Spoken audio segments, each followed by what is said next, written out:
Hello friends, તમારું સ્વાગત છે મારા કિચનમાં। તો આજે આપણે બનાવીશું પ્રોટીન અને ફાઇબરથી ભરપૂર એવા ફણગાવેલા મગ અને મઠનું શાક। તો ચાલો બનાવીએ। તેના માટે મેં અહીંયા એક કડાઈમાં 2 ચમચા જેટલું તેલ લીધેલું છે। તેલ થોડું ગરમ થાય એટલે 10 થી 12 જેટલી લસણની કળીને આ રીતે કટ કરીને નાખી દઈશું।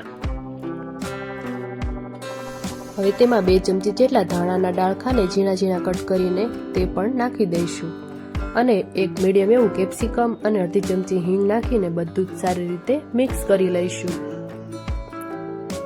બધું જ બરાબર મિક્સ થાય ત્યાર પછી આપણે તેમાં ફણગાવેલા મગ અને મઠ છે તે નાખી દઈશું।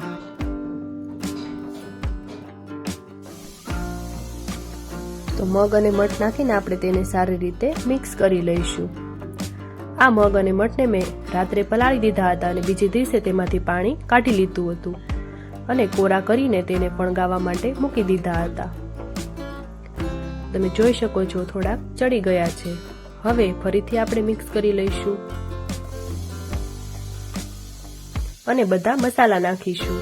તેના માટે અડધી ચમચી હળદર, સ્વાદ પ્રમાણે મીઠું નાખીને બરાબર મિક્સ કરીશું અને 1 ચમચી ધાણા જીરું પાવડર નાખીશું અને બધું જ સારી રીતે હલાવી લઈશું।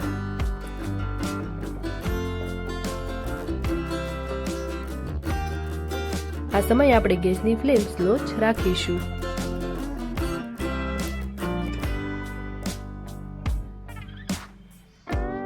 હવે તેમાં 2 ચમચા જેટલું પાણી નાખીશું।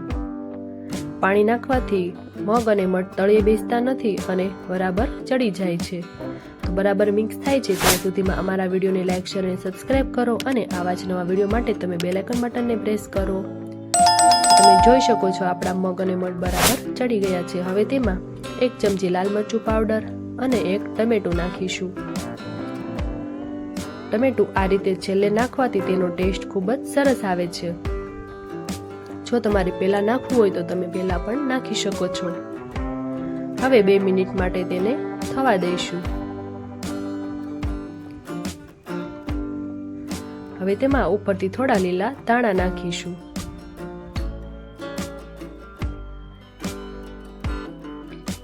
બધું જ સારી રીતે મિક્સ કરી લઈશું।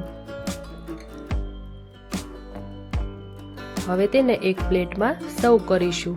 તો તૈયાર છે ફણગાવેલા મગ અને મઠનું શાક।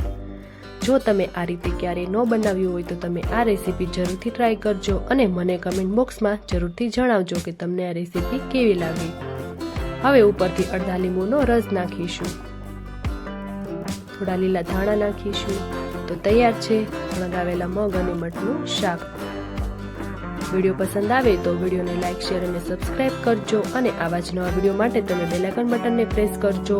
Thank you for watching.